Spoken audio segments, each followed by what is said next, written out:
you host again, and you can just. I'm sorry, I lost the connection. Yeah, it's okay. You're here again. Let's not lose time. Please, Leopold, start your presentation. The floor is yours. Okay, I tried the screen sharing.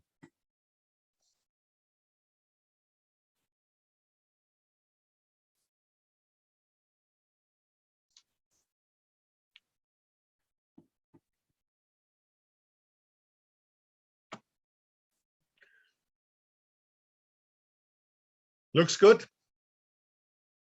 So, hello everybody. Good morning, good afternoon, good evening, wherever you are. Can you hear me? Can you see the screen?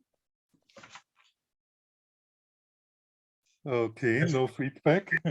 Yes. The feedback is visual. Okay.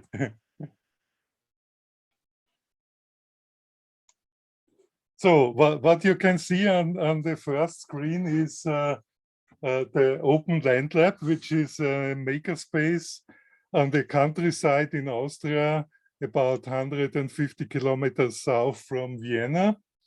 The thing with the mobile home in it. Yeah, it's from the first stage. It's some years old. It looks different now. Okay. And on the left side, you see the famous open source hardware project, the Bauhaus, where we talk about later.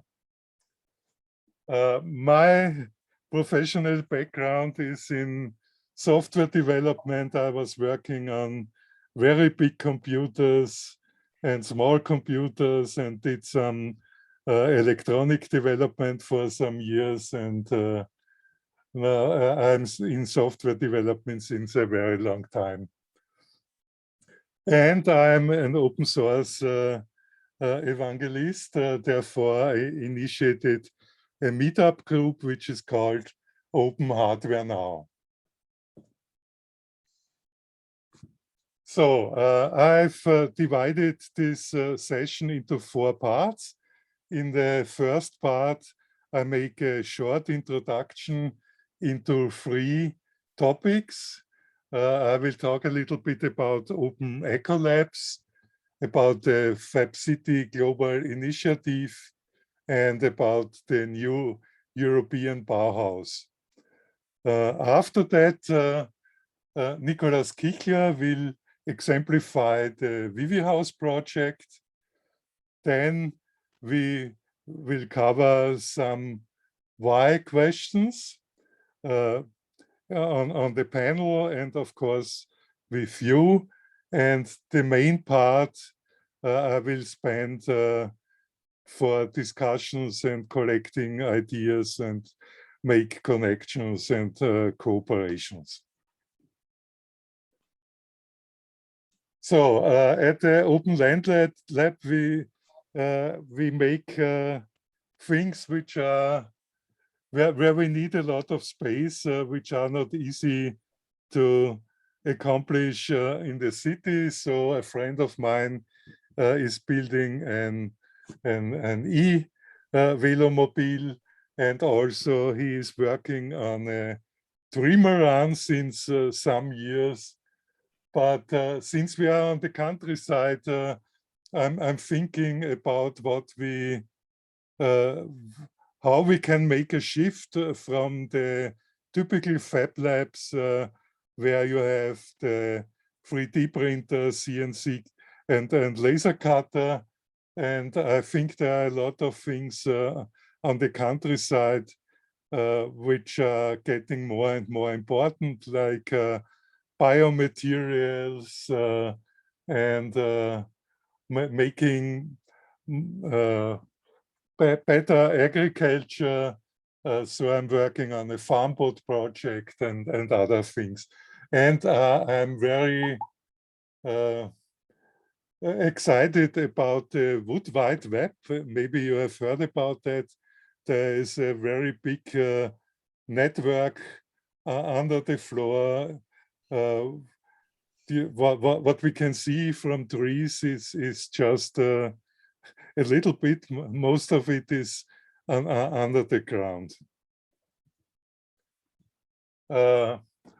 Also, I'm thinking about 3D printing with clay. There is one interesting project in Italy, and I think it's also very aesthetic. And therefore, last year we made a workshop about how we can go from Fab Labs and make it more open. And there is a manifest from somebody from Open Source Ecology in Germany. They created a manifest about OpenEco Lab. Eco Labs, and I translated this to English. By the way, I put a link into the chat. You can download the presentation from Google Docs, and also there is a link about a pad where you can put your input, and also we have a Miro board where we are collecting informations. But we decided to use it only in read-only mode in the workshop because we don't want to waste too much time. But it will remain online after the workshop, and if you are non-destructive, you can get the link so you can also edit on the Miro board. Okay, I put the links back another time in the chat. I hope everybody has it, and probably we'll have to put them several times again. Yeah, so as I see the situation, there are a lot of networks, interesting networks, like there is the transition network, there is an international network of impact hubs, there is the peer-to-peer foundation, of course, there is the Fab Lab network, and closely connected to the Fab Lab network, there is now the Fabcity network. And I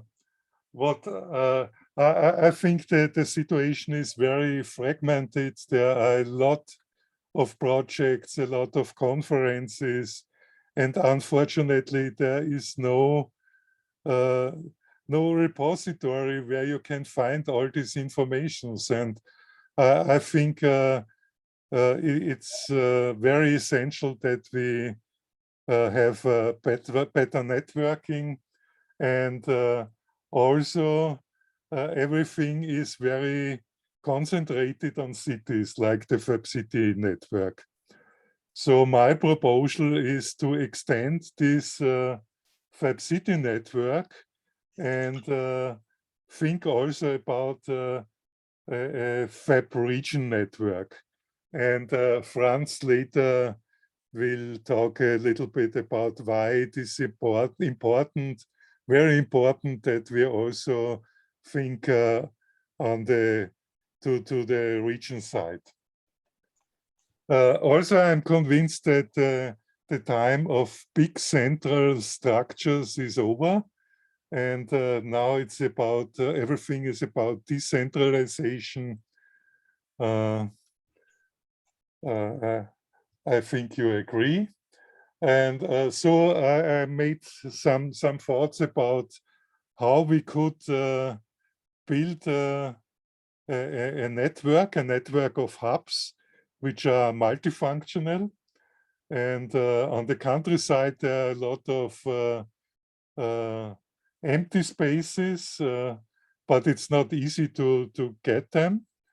That's one of interesting project in Austria, where we have a lot of these silos which cannot be used any longer, and maybe we can refurbish it. Of course, we need also permanent hubs, and here you can see some examples of. As you might know, there are a lot of. There is a big tiny house movement. But if you look into it deeper, you will find out that tiny houses are not really sustainable.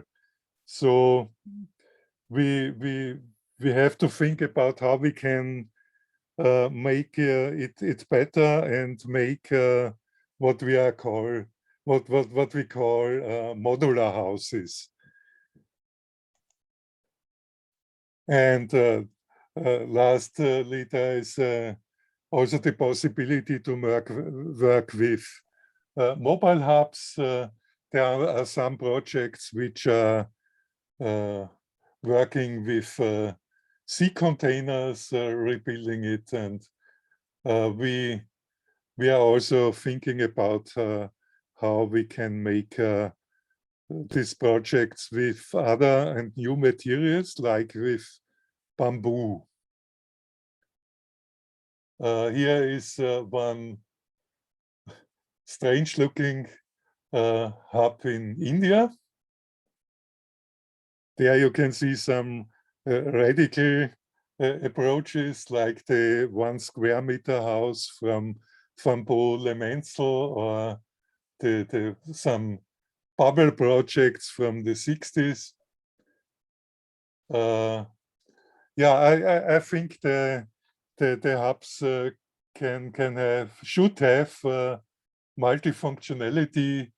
They should be hybrid. Of course, circular economy is getting more and more important. And since I'm a software architect, I'm thinking a lot about structures and architecture. And so I found out that if we have decentralized structures, we have at least 4 types of flows. Mostly we have material flows. We almost always we have information flow. Mostly we have money flow, and also we have energy flow. And the local grids which are working with solar power are getting more and more important. So, and if you think about this network approach a little bit further, you come to the idea of Fab Villages, which we want to discuss later. And as I said, as a software developer, in software development, we have something like the software development life cycle, which normally starts with some ideas, a vision, and then you make a technical analysis, and after that you think about the design, and finally you make an implementation, or you build it. And I think we can learn from that. And if we think about villages, I think today we can make a lot with building a digital twin, and work with simulations.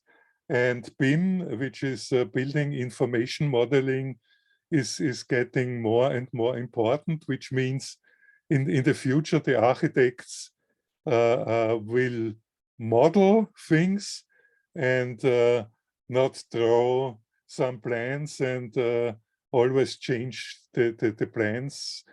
So we will have one model where a lot of contributors can work on this. So I think we have a lot of big problems, as you know. So we have to think about rules and constraints in our designs. That means in every design we should think about the footprint. We should think about the emissions and the energy. And there is one interesting project at the Fab 16, There was a workshop yesterday, and it started last year. I hope you know it, where somebody is trying to create profiles for every Fab Lab. And I think that's very important that we think what we can do to contribute to the Sustainable Development Goals. So now I come to the Fabcity project. There is a manifesto written. The open source philosophy is very important in it. It's about localization, so meaning producing locally and thinking globally. So it's a holistic approach. There is a book from Thomas Dietz, which is very interesting, and the last 3 days this week there will be the Fabcity Summit. So I hope you will attend there. So, and finally, there is the new European Bauhaus initiative, which started last year from the European Commission, and it's in a design phase now. So that means they are collecting ideas, and it's very important to bring the Green New Deal to the ground, and I see a big chance that the maker community and open source community and all the bottom-up people, we could connect us together and make some contributions to this very important initiative. And one very interesting, for me, the most interesting OpenEco Village project is the Region Village project from James Ehrlich. I think it's very interesting, but unfortunately, it's very proprietary. One of his main thoughts is he's thinking about the so-called village operating system and infrastructure, and I'm convinced that this village operating system has to be open source. As we know, Linux runs everywhere, so I think we should think about an open source version. And to push this further, it's pretty new. The Linux Foundation just launched an open source agriculture infrastructure project. Of course, the Region Village project, it's very American, and he has a lot of proprietary companies and supporters. But yeah, let's talk about it. And as I mentioned, you can download the presentation. There are some links in it, and if you want to get in contact, here you have my email address, and I hope we can get all your email addresses to stay in contact. So, and now I hand over to Nicholas to talk about the Bauhaus. Leopold, but maybe we add some minutes if someone wants to ask questions. Yeah, sure. So maybe someone wants to ask questions also to Leopold. Leopold, are you aware that your video is turned off, or is it because of your bad connection? It should be, it shows recording. No, your video, your camera. On the bottom left, and the recording is made by the Fabcon. Yeah, we don't see your image. We don't see the camera. Okay. Anyway, John, you raised your hand. Yes, first of all, I think this is a terrific initiative. It's exactly the kind of thing we need, and I've already learned a lot from your presentation. Thank you. It seems to me that the big thing that's missing from here is the recognition that 40% of the planet is now degraded land, desertified land, and that is the single biggest place where we can have impact by regreening to reduce climate change. And I think that ought to be part of this initiative also. Yeah, I totally agree. We have to think about regeneration. The industrial agriculture has destroyed the soil. It needs 100 years to rebuild it. So regeneration is very important. Let me say that there are regeneration projects going on which show that you can do the job in about 20 years if you work on it. And that, by the way, is the only thing that's got the kind of time scale we need to turn around the climate crisis. So to me, it's a very big opportunity and a great one for makers. Yeah, maybe you have seen all this film, The Need to Grow. You've seen the fantastic work of Michael Smith in Montana. That's right. There are amazing possibilities. Humans can actually help nature to heal, and this is what we have to do in the next 100 years. I totally agree with you. And this is why I think the proximity of humans in nature is required. We cannot do this from the cities. We have to go out and go to the rural areas, inhabit them, and augment nature's regenerative capabilities. And there we also create our own health and abundance. Maybe Jose, you want to ask the next question? Yeah, I have I've been following the program, the Regen program, and I don't know exactly in which stage are they. I mean, I've been following that criteria through open source ecology and other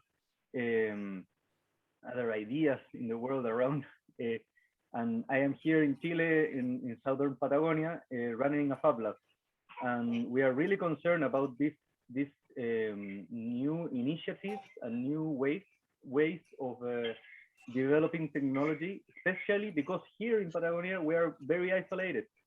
And when, for instance, when we have the coronavirus crisis, we ran out of everything. I mean, nothing came out here, and we start to building our own protection and stuff. But for me, it's difficult to think, and I don't know, and I want you to answer me that if is there any kind of real sustainable solution for this kind of cities that, like, for instance, like Regen is proposing. But I don't know how far have they gone, and who is like in the best position of this new criteria of doing things and making and building cities. I think Jose, this should be part of our discussion later on, because I think this is a really tricky question. There are several attempts. You know, we are facing a lot of approaches. I'm going to show just a few of them, and we are in desperate need of mapping. We are in desperate need of creating some kind of overview and also a knowledge who is doing what. And definitely we need to foster, as Leopold said, the cooperation. We cannot afford proprietary solutions that are less impactful than if we share knowledge, if we improve things together. So I think this is our consensus, and maybe something that will come out of this workshop is a kind of sort of global initiative of mapping things. I have founded something called the Global Villages Network, and we have a Facebook group. I'm a little bit ashamed to say, because many people still on Facebook. We have 900 members, and we have a lot of contacts established there already. But we certainly do want to reach out to further initiatives, and especially to the Fab world, to the maker world with this. I would suggest we take one more question, then move on, and then later we can discuss other questions. I think Kanberg Jurt, you want to say something? Thank you. Hello, everyone. Can you hear me? Yes. Okay. Yes. I was wondering the funding options about these OpenEco Labs or your initiative, because if you are planning to build a self-sufficient or cyclic monetary cycles, how can you expect, or how can you function these funding options? Well, Leopold has directed, for example, towards the new European Bauhaus. Why are we so keen about the new European Bauhaus? Because there is a broad approach, which is not just about certain technologies, but about the way we live. Ursula von der Leyen compared the importance of the new European Bauhaus to the start of modernization. And they are really willing to invest a lot of money in pilot projects. So I think one of the biggest funding opportunities, and that is what Leopold has tried to promote, is to create a decentralized Bauhaus, a Bauhaus that enables us to live within nature and to be connected and to improve our relation to nature. So this is the secret thought behind it all. Okay, but we will do much more of that. But I am very happy to point now to Nicholas, and I will introduce him. He's a member of a community that shows that even with a little funding, you can already do a lot. And we hope very much, and this is actually what I would like you to keep in mind during the following presentations. We hope very much that if we show that communities are at the forefront of regenerative development, we will not only increase visibility and recognition, but also financial support. So Nicholas, show your thing. It's really great. Thank you, Franz. But first, I want to agree that the financialization or the financing is a very big topic, and I just want to mention that. And I think it's not just about finding money; it's also about setting up your Fab Lab or your village to not need money, basically, and your network with other villages. So I think I just want to stress this as well. All right, I'm going to share this screen.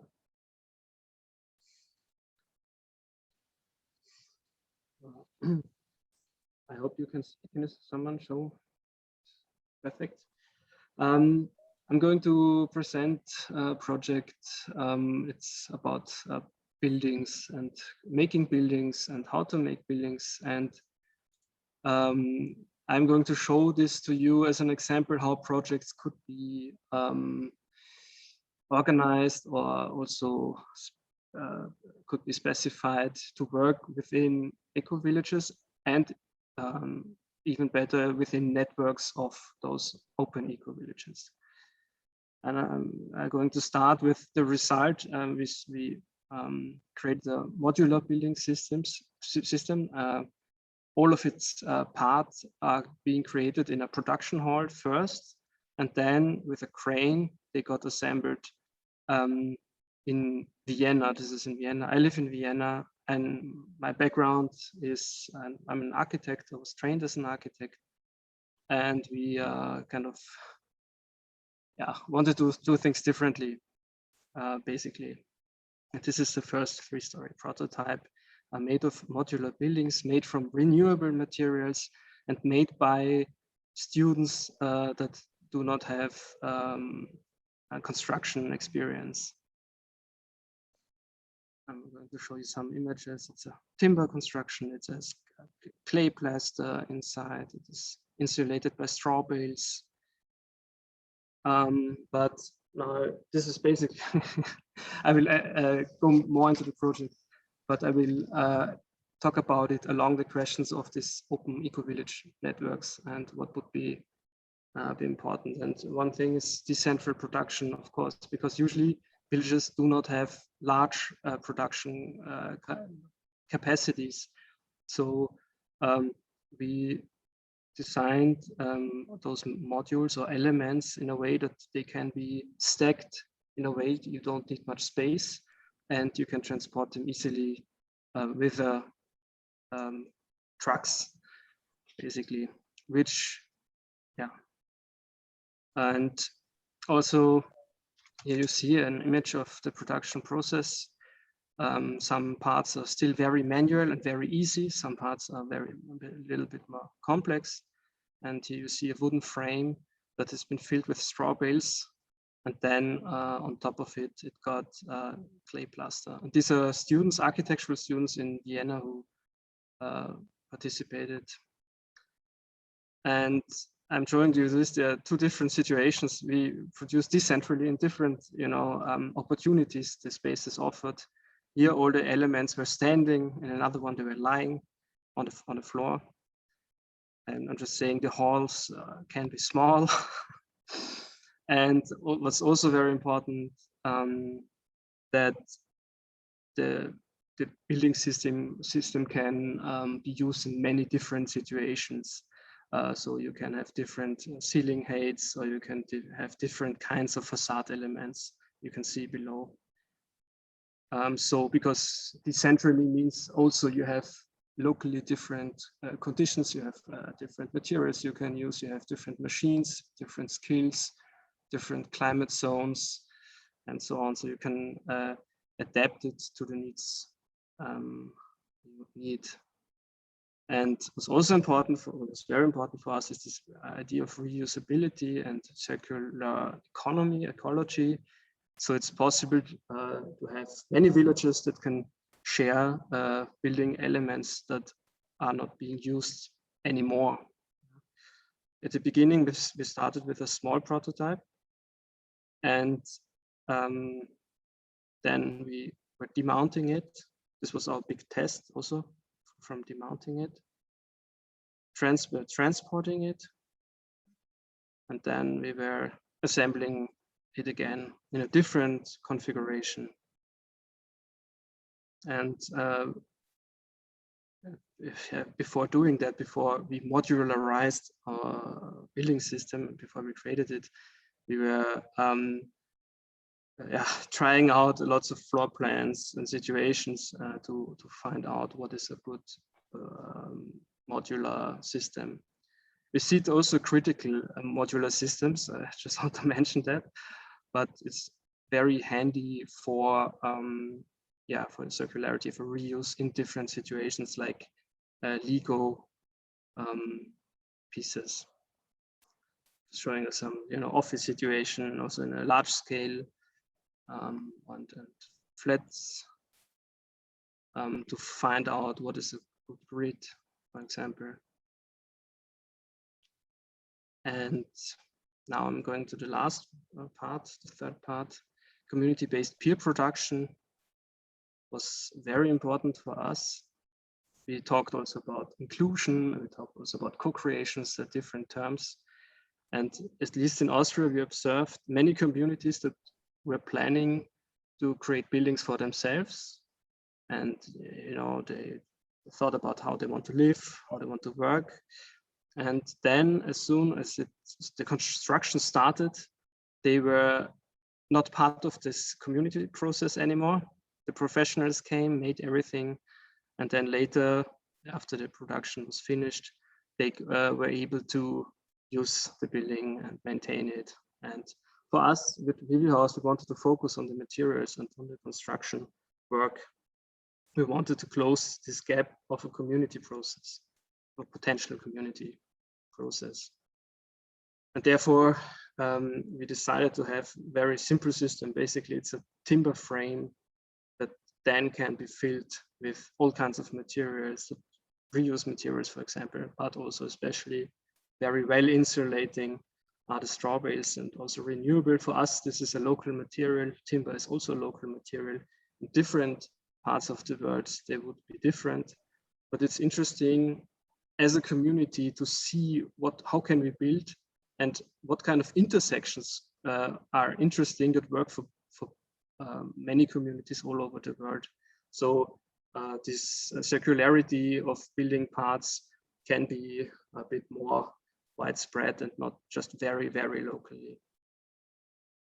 And I just want to show this was the simple, like let's say the simple way of, less complex way of making the building parts.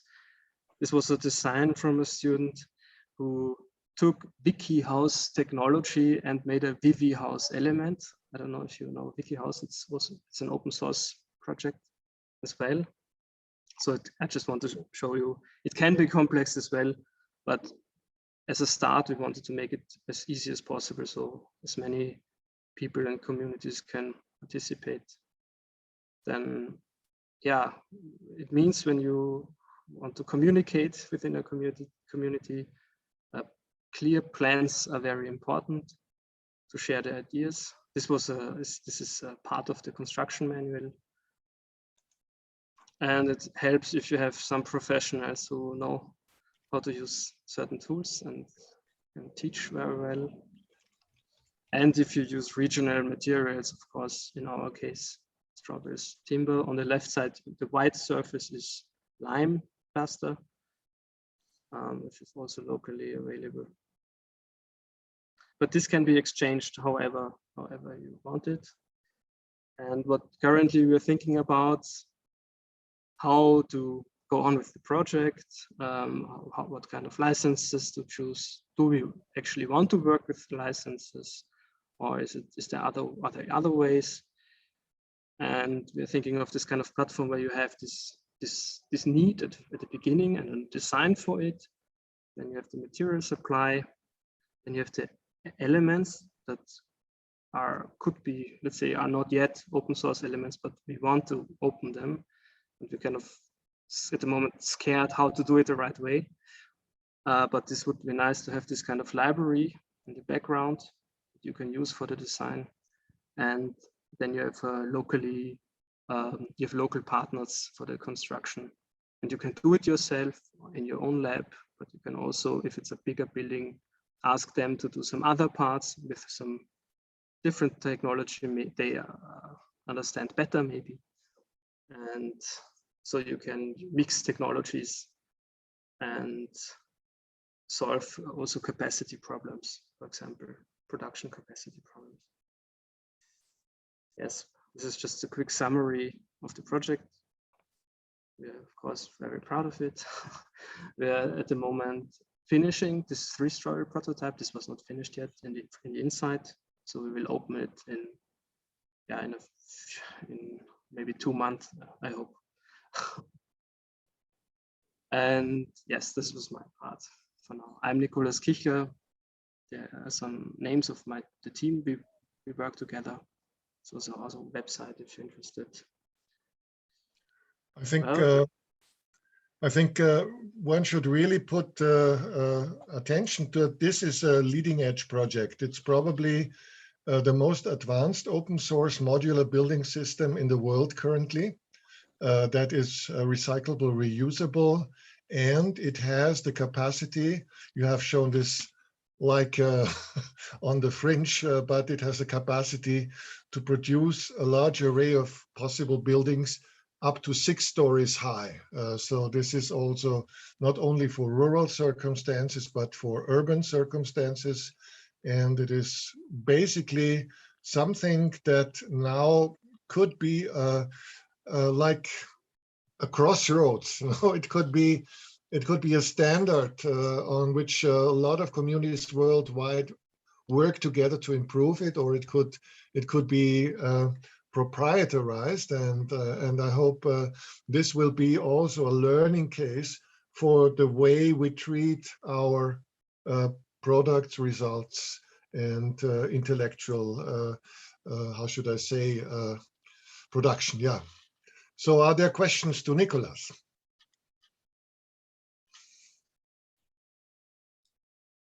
I have a question. Yes. How does the building age? Because this is a major concern to me. I'm currently inhabiting a 70-year-old building, and it has not aged well. And I look around me in Canada, and there's a lot of buildings that were clearly made from the beginning to require too much maintenance because they have not been maintained, and as a result, they're not good places to live in anymore. All right. So generally, I would say the way you do the facade is, I think, a very local approach. You have your local people know your weather conditions, have experience with the local materials. In our case, I would say the facade needs to be replaced probably every 30 years, just the facade, which is protecting the layers behind it. The layers behind it should live a lot longer. And okay. I would say that, so it's of course you need to maintain your building. It's not, you cannot skip that. It would be a waste of the building.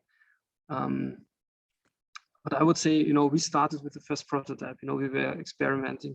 We erected a 3-story prototype. We've learned so much. We would do quite a lot of things differently. But if we were a community who would like to continue on that, we could increase the learning speed a lot faster. That would be nice. So it is about learning how to make long-lasting buildings, basically. Well, Nicholas, do you want to be such a community? Do you want to be at the center of such a community? That's a crucial question, because a community always forms around the center, a source. And I think we need to know what you require to really make this happen, to make it a long-term, reliable anchor for people to work with. I think it would be nice, of course, if people connect with me and we learn how to make buildings on the long run and make them as good as Linux became, basically. Would be nice. And I think but still there's a lot of decentrality, and I don't feel like big center. Maybe a little bit, but just at the beginning, I don't know. Yeah. Leon.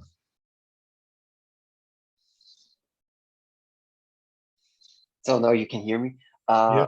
Thank you, Nicholas, for this very interesting presentation. I have basically 2 questions. One is more personal, and the other one is a more business related question. The first is, I personally would like to build a house in the next couple of years. So I think it's very interesting when you have such a modular building system, but ground in Germany, in southern Germany, as well as in Austria, is very, very expensive right now. So for a lot of people, financing these, financing building a house is very, very expensive, and a lot of them are not able to afford it. So by this modular building system, are you able to build, let's say, the first block, live in this, and after 2 or 3 years, you say, okay, now I have saved enough money to build another step? So that's possible. Mm-hmm. Yes, you can extend the building later on. That's possible. Okay. And it's this is what, when people contact us, it's because of this feature most of often, because also for the same reasons. Yeah. So it's not just more ecological than normal building, it's also actually cheaper or easier to afford. isn't it? Yeah, and you can build step by step. You can start with the resources you have, and then some years later, Okay. there's some more children around, and it more space. For example. That's cool.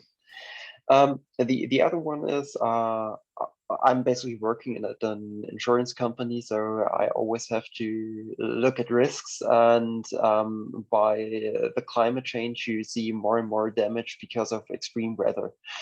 How does your modular VV house compared to normal buildings stand against extreme weather cases like storms or don't know, floods and stuff like that? I would say that you can take each component and make it fulfill certain criteria. And in our case, we were doing this according to the Austrian building regulations, and they assume that the requirements are based on the heaviest weather conditions that you had in the last 100 years. Of course, this is currently shifting, but this is not an issue, I would say. Of course, let's say if you have lots of flooding and at high water, timber construction, I wouldn't recommend it for the lower floor stories, but for wind, and it's not different if you make it from concrete, I would say. Okay, thank you. I would hand over to Philippe. Yeah. I want to mention something. Paul Schulz is a colleague of mine is also here. Philippe? Hi. And hi, Paul. No, I'm just, so my name is Felipe. I'm a PhD candidate at the University of Northumbria in a project called OpenDot. And I'm working on waste prevention in smart cities from a very skeptical and critical perspective on smart cities technologies and the way they are deployed. And I think one common criticism to the whole Fab culture is how much it focuses on production rather than maintenance, as someone just mentioned. And also it usually does not cover issues related to reuse. So I was wondering how much VV House can be used or can be applied to refurbishing existing infrastructure or existing buildings, or at least existing groundwork, and how much, and if you have had any experience with that already. We, at the very beginning, when we started the project, we were having one case, we were thinking through one case that is about dealing with existing buildings that are already there and that are not insulated. And we were, was just yet a concept, but we know people who have done it. It was basically simple, similar. You build timber frames, you fill them with straw, you mount them on existing facades. You have to, of course, adjust all the sizes for the existing building. But this is a very important thing to do, and it's. I think we at the moment when we use the term VV house, we don't use it for the refurbish variant, but we could do it. Let's say. I think it's not hard to do. And but of course it's you need a lot more space. The building needs to be usually freestanding because it gets additional 40 centimeters around, and yeah.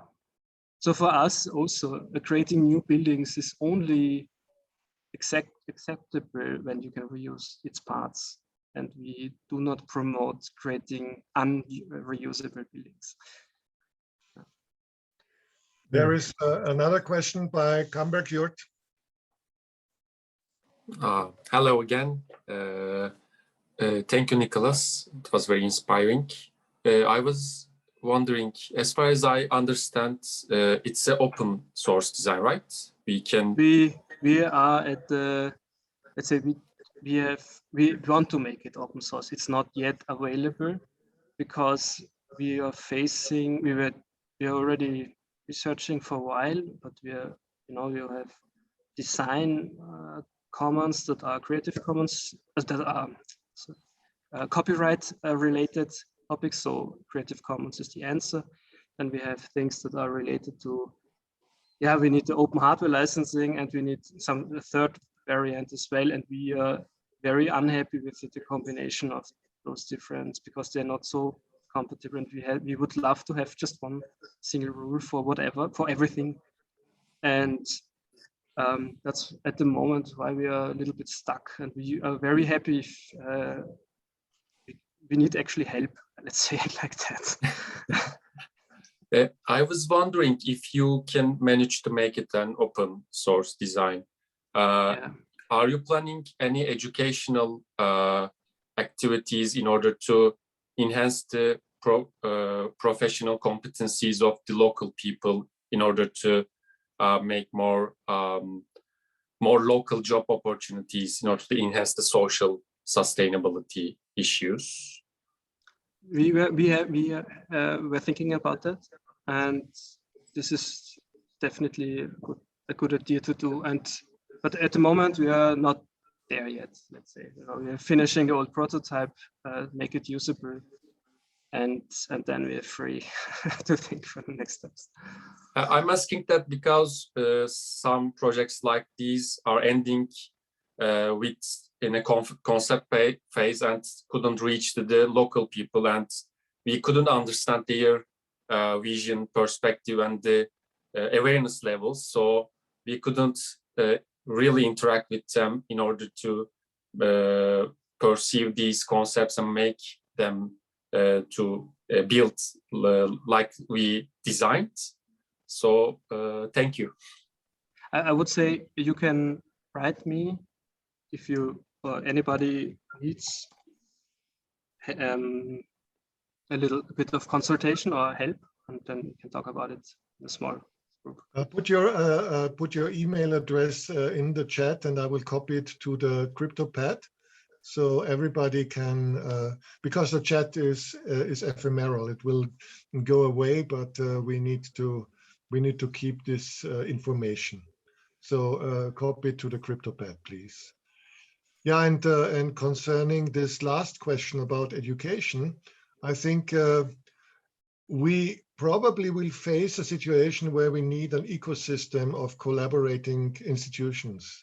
I think not all the builders can at the same time be educators, but if we create a standard, there might be very logical way to also create open source educational networks.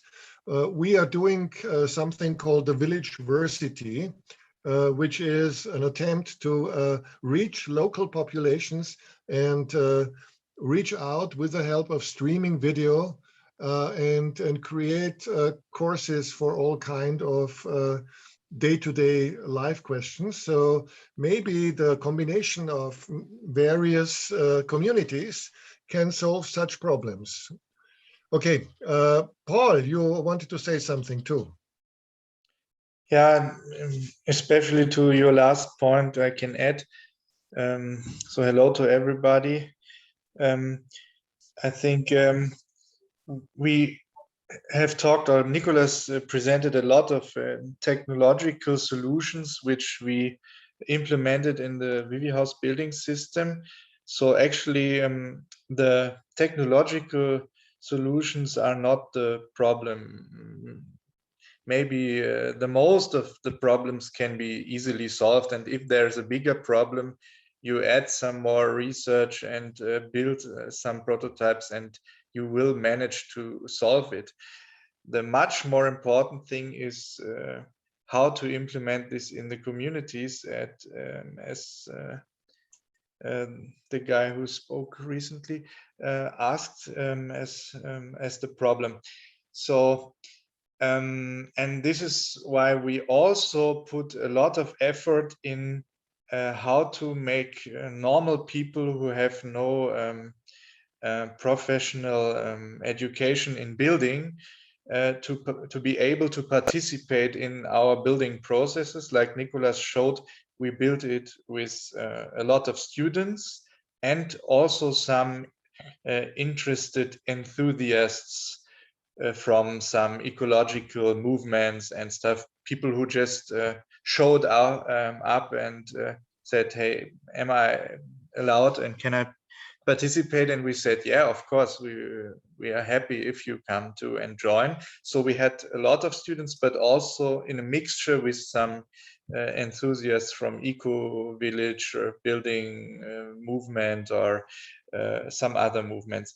And so our intent was also to make, for example, building assemblies like people who want to build their own houses to be able to participate in the building process itself.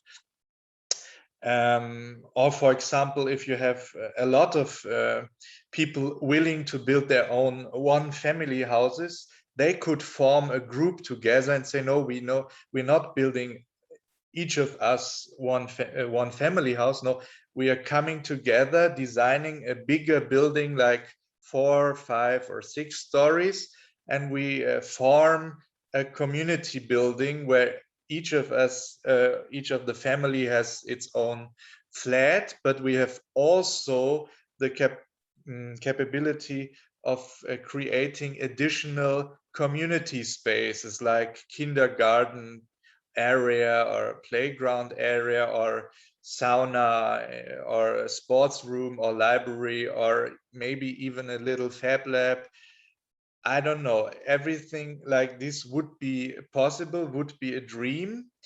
And with Vivihaus, we designed a building system which has this capacity to make such kind of things possible, but we have not, of course, the political or community-driven solutions to implement it. So actually now we can hand over the building system to the communities, to other people, and we need the power from the outside to use it. So this is the thing which I wanted to stress out in a way. Maybe someone likes to add and to comment. Yeah, I would like to add, you know, I was involved in the preparation of this workshop, and I'm involved also in the preparation of a workshop in September at the European Day of Sustainable Communities.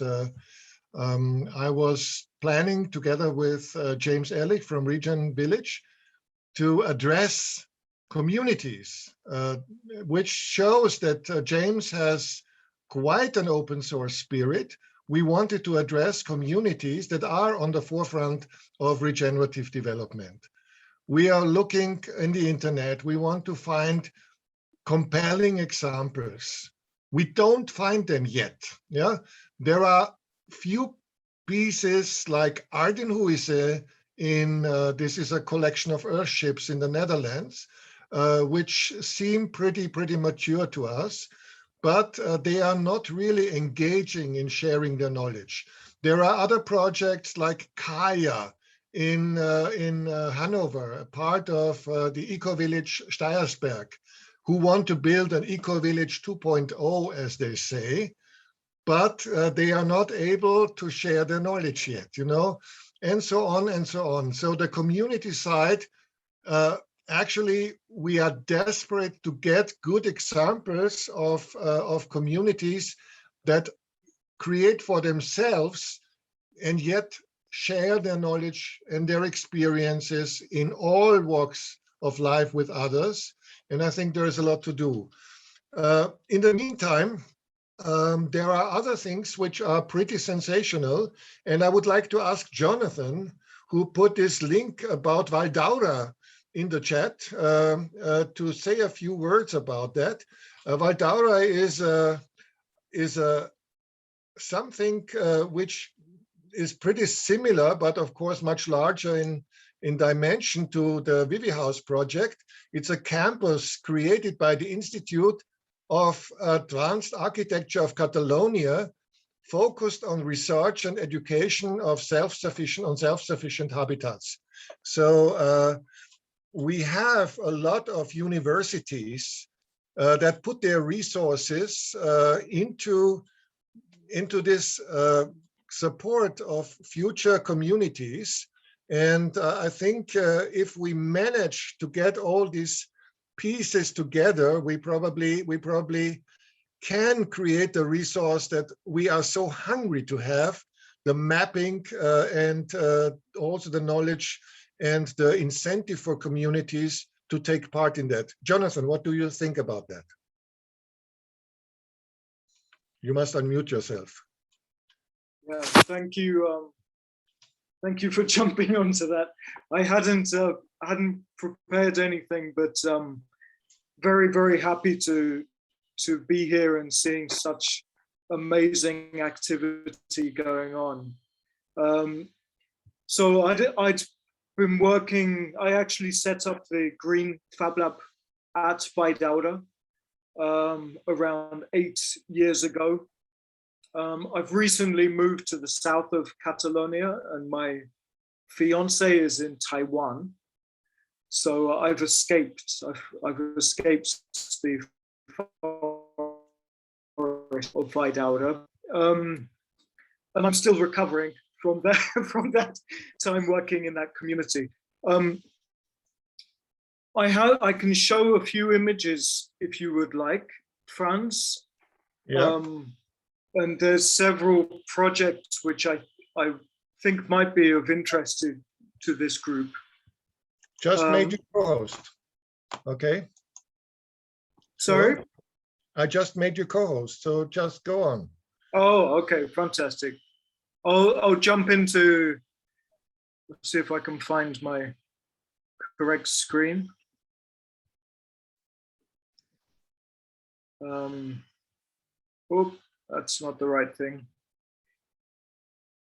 Well, this is something I would like to share with you. I've been creating a kind of search engine for bioregional relation projects, perhaps another time.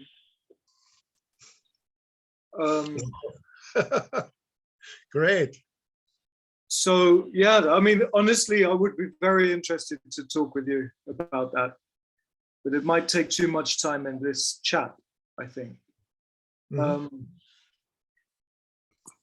So I was very encouraged to see or to hear the word maintenance being used by the gentleman from OpenDot, because essentially for my work, most of my time has been with teaching, creating open source projects like the open source beehives, and I would like to show you Romy, but the majority of the time is maintenance, especially when that comes to working in gardens and community gardens.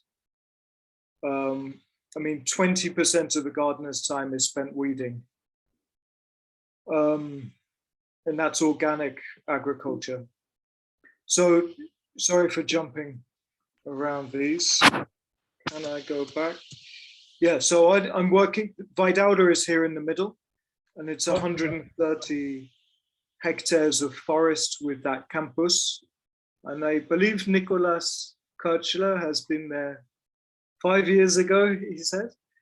And if you check out the website, there's a few student construction projects where they use the local wood, the white pine, which is essentially a monoculture, to reduce that pine and put that into timber mass architecture. So it's now very much an architecture school rather than a fabrication and innovation center, but it's still there. And I'm also working in Taipei, and then this on the right is some of the dry land agroforestry setup I'm trying to build down there. So it's 14 hectares. I'm going to jump through slides because this is not the right presentation for you, but mapping out areas, digital twins of areas, understanding the species that you have around you, supporting their regeneration and growth, and re-establishing an agriculture which is innovative. I think we've actually lost innovation in agriculture, but there is so much we can do with so many different species. I'm supporting that with digital tools. So Vidauda is this one. It was one of the initiating Fab Labs of the Barcelona setup, and it's in the middle of the forest. It's 130 hectares of forest with a nice restaurant. But there is a hell of a lot to do. So it used to look like that. So it's grown a long way. I'm not going to do too much of this, but just to sort of stop in this slide, or maybe two more, is this is the biomaterial circular economy. I think that slide really tells us what an open eco lab is. It's not just about building, it's about the whole circularity of all the natural life and also the social life. I think that's what we want to point to. That's exactly what we want to see emerge worldwide. And if there are some lighthouse projects like that, we need to know about them. That's basically what I'm very grateful that you show this. You're more than welcome. Just to say, very last slide, I think. Oh, I'm admitting somebody who's waiting. Each of those projects, each of those activities, let's say starting from the forest through the carpentry, the biochar boiler, biogas, each of those are in the primary sector of industry. So very much in Vidauda, we have resource procurement projects, and then a lot of politicians and media. But it's the primary sector that I think is so interesting for rural, remote, and eco villages, reinventing the way we procure materials and maintain them. I will stop sharing now and head. Okay. Thank you very much, Jonathan. That's very interesting. Can you put your email contact into the chat, please? Yeah, absolutely. And actually, I'm after so much time in Vidauda, I'm very excited to be out and in a kind of network sense. So I'd love to keep in contact with you all. It's been absolutely fantastic. I still remember, of course, having you giving us the tour 4.5 years ago. Yeah. Super. Yeah, I have the impression what's happening in Vidauda and Barcelona in general are the most interesting projects. I personally am a little bit disappointed about the open source ecology movement. Somebody mentioned the Open Building Institute in the chat.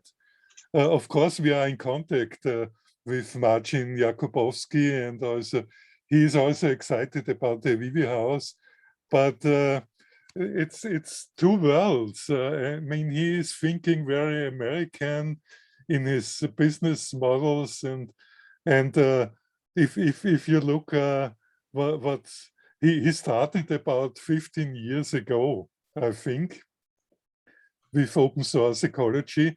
And if you look what's left after 15 years, for me, it's really disappointing. Okay. We have about 10 minutes left. Unfortunately, I had a lot of technical problems, so now I'm back. Okay, I would like to have about 3, 4, 5 minutes to get a little bit back to the bird's eye view, And I think it was necessary to see these great examples, but I think there are some remarks to be made about our opportunities in general.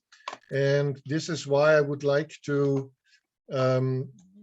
point to some interesting developments on a global scale and relevant, maybe some information that is new for you. Okay, Leopold, you have to give me the right to share my screen. Franz, we really have to reserve some time at the very end for people who have not said anything. About 10 minutes left. Okay, so it's 3 minutes. You should be co-host, but I tried. I have no co-host anymore. So Nicholas is the host, and he has the right to give me this.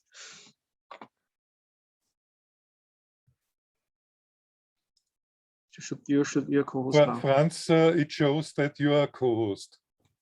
Yeah, now I am. Okay. Okay. Thank you very much. So I would like to come back to the question, why do we deal with the rural so intensively? And I would like just to bring about a very few spotlights to show in which enormous change we're living. Here is an image of the exhibition of Rem Koolhaas that he did in the Guggenheim Foundation in New York. And he was pointing our attention that the most important changes that also have to do with urbanization happen in the countryside. So there is actually much more going on in the countryside than in the urban centers, and it's well hidden, and it's very interesting to look into this in depth. The second thing that I would like you to definitely consider is, Koolhaas has mentioned the urban agenda of the United Nations. Since the Habitat Conference in 1996, it seemed that the world was doomed to become a world of urban developments. And the United Nations supported that until May 2021. Here you find a document which is so revolutionary that nobody really has understood yet. It says an urgent reconsideration of rural development is needed for achieving the 2030 Agenda for Sustainable Development. So United Nations itself says that we cannot anymore rely on the migration from people to urban areas to relieve poverty. Rather, we need something like in situ urbanization. Now, what is that other than building regenerative villages? So I leave you with this thought, and I just point, there are amazing communities. For example, the rebuilt communities, with its many branches around the world, and they are now also physically meeting in Portugal, and they had a great online conference, which I think shows that there are beginnings everywhere. Another attempt is the Village 3.0. This is a group of nomadic teleworkers that want to create communities that are especially suitable for people that want to return back to nature without losing their connection to technology. So, as I said, I have a Facebook group called Global Villages Network, and I invite you very much, if you are still on Facebook, I put this in here, to join, and that you will see that many of the informations that I was just alluding here are deeper treated over there. So thank you very much. We are really short of time, and I go back to the conference. Thank you.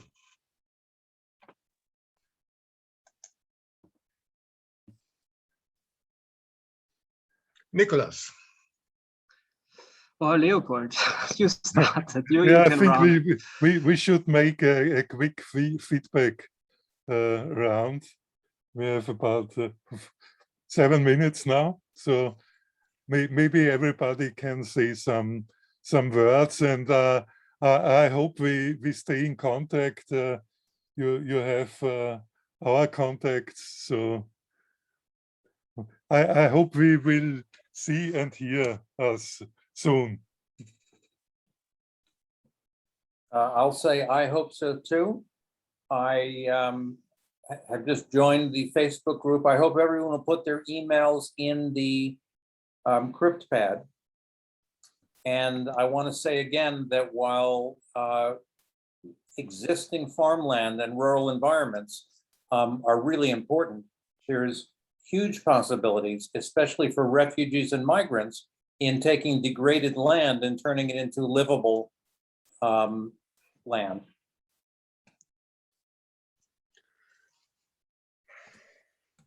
Yes, as we have seen in Riace, we have seen in Italy that this would be a boost for rural areas, and unfortunately, politicians did not understand this opportunity. Interesting.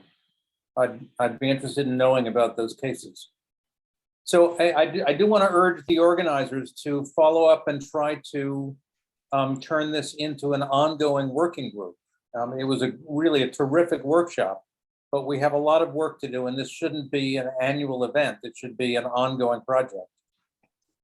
And I'd be happy to help. Thank you. Viviana, what do you think? As always, we are very male dominant. So what do the women think? Well, this was a great workshop. It's my first time actually joining something of the sort, specifically in this topic. I'm trained as an architect. I don't practice as an architect, but in the past, I live in Montreal at the moment. But in the past, like about 20 years ago, when I was living in Colombia, South America, we were visioning some of these type of ideas. And to me today, it's so emotional to see that this is going on in the world. I'm no longer working in the architectural side. I'm working more in urban planning and landscape architecture, parks planning and urban agriculture. But I see that, to me, it's so amazing to see these initiatives that I will love just to join the group and to promote in the future, to be part of these initiatives, to have it, make it available to everyone in the world. So thank you so much for all your contributions. Thank you too. Nandita, do you want to say some words? Oh, sorry, I missed almost all the portions. I just came in like 10 minutes ago, and I think I missed all the good parts. But I worked as an architecture journalist, so it is something that's very interesting for me, and to meet all of you. Okay, so what's with all the people without video? Can you give us some comments? May I ask a question? Is this session recorded? Yes, it's recorded. It will be in public. Can I say something? Yeah, sure. Sure. I was particularly excited to come to the Fab 16 conference because and the Fabcity stuff, because I read the book Fabcity, and they talked a lot about getting the manufacturing into the hands of a village, like getting relatively advanced manufacturing into the hands of a village.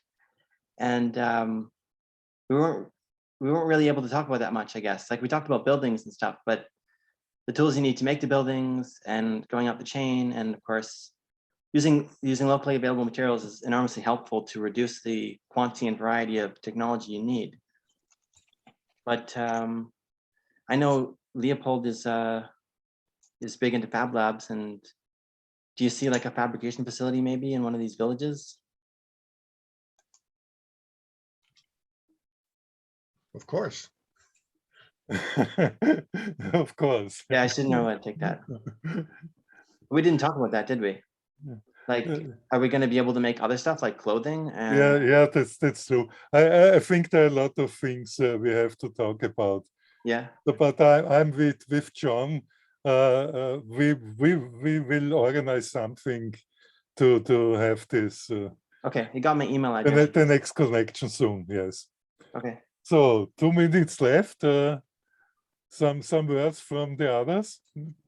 Guys, I just want to thank you, and I just want to say that I could not put my email address on the crypto path because I couldn't access it, but it's there. I just put it in the beginning on the chat. And just thank you very much. I was first in touch with the Fab movements in Fab 7 in Lima, Peru.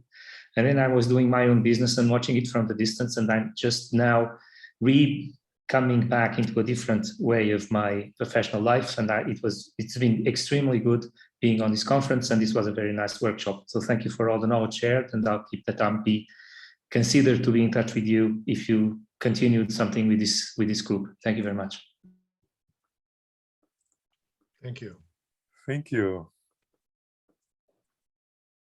There are some others. Zora, Gianluca, are you there? I just want to add, I mean, it was an amazing opportunity to be here and listen to all you have to say. I've been kind of following this possibility of, I'm a coder, I work with software for a long time. And ever since I looked at WikiHouse, something triggering me, because for the first time I thought, code can now be, a house, because when something becomes modular and reproducible and easily shareable, then it gets all the properties of code. And we know that code, it's great. It's what's making all these changes. But, like someone mentioned before in Italy, like I grew up in a rural area, but I live in Rome. And a dream of mine since I saw WikiHouse and similar project was to build something similar in my hometown. And I'm in the process of actually talking to, the council and see what can be done, starting with a piece of land. But it's really hard because I'm an alien, no one here has seen something similar, and no one here is even like, up to date with technology. So it's when you get to the actual, I'm gonna do the next step to make something like this in an area that like what I want to build it just becomes really difficult. There's a lot of obstacles that you need to overturn and make people understand that what you're trying to do, it doesn't fit in the usual places, but it's something very unique. So that's been like the most difficult thing for me. And I'm really looking forward to, people sharing not just the projects, but also the experience on how do you actually make the next step to build something. So, it's something that is not just a prototype. I know we have rules in Italy where you can build any structures you like as long as, you take it out after 3 months or something like that. Something that can stand and something can move with a family. But yeah, I mean, there's an excellent discussion. So thank you very much for organizing this. Thank you. It seems that there is some time left. What's with the others? Marcel, Noemi, Pedro, all silent.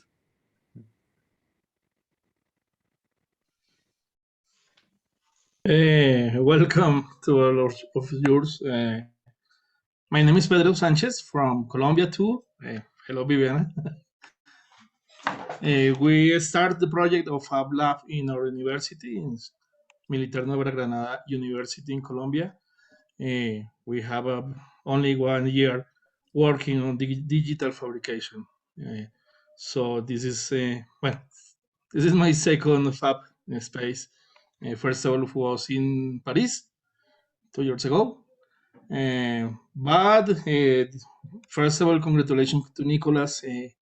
Interesting the objective to work in an area of civil engineering, architectural, involucrated with digital fabrication is very interesting. Is very important in these times of climate changes in these last years. So welcome and thank you to listen to me, and I hope to be a contact in order to work in the next years. Thank you. Thank you. Fab Bauhaus.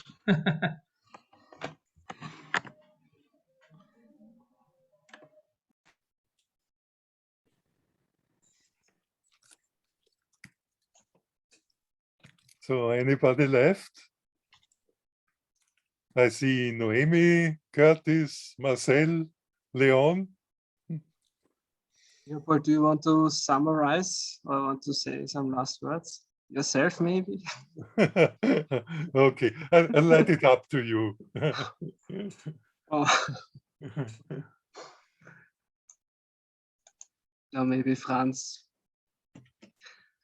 Yeah, for me, it was, I mean, I'm one of the organizers. I talk a lot with Leopold and Franz, and for me, I've heard of their topics for a while.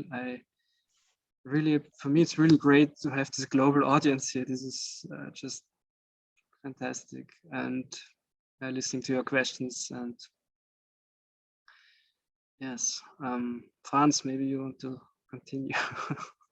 Well, all I wish is that we understand that the interplay of all these sides, communities, development communities and local communities, institutions like universities, networks, all this is required, and we need to penetrate this glass wall of the official policy makers. So it will be very important, and this is what also Communities for Future was designed by Ecolis, European network for this regenerative community approaches, to talk to policymakers and make them understand that communities need support to do their great work. And we can see that everywhere on the globe, the great work of communities is currently flourishing. And we need to make this a world of connections, not just of begin, frustrated, and end. We need to make it sustainable, reliable, and durable. And therefore, we need to make an effort together. And I don't know how exactly we'll do it, but I hope this was the beginning of something durable. Great. Okay, so I think we can say goodbye now. And we have most of your email addresses. If you have not put them yet and you wish to be included, put it into this CryptoPad or at least into the chat, so we can copy it, and then somebody of us will take care of notifying you what's going on. Have a nice Fab 16, and maybe you have some time to watch also at the Fabcity Summit the rest of the week. Thank you. Bye. Bye. Thanks. Bye. Thank you very much for everything. Bye. Amazing workshop.